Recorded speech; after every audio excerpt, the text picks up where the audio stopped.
nuroniylar demak rahbari sifatida mana shu Qosimshayx qabristonida qaysi oilalarni demak marhumlar dafn qilyapti? Bu yerda endi qishloqni endi aytmasib qo'yilgan qishloq qabristonda. Qishloq bo'lingan.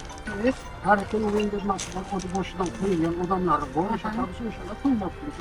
O'sha odamlar qo'yilibdi. Huseynovlar, odamlar, Toshqorovlar, keyin mana Bolta boboni oilasi, Idrislar oilasi ko'rib Soliyevlar. Huseynovlar, Soliyevlar.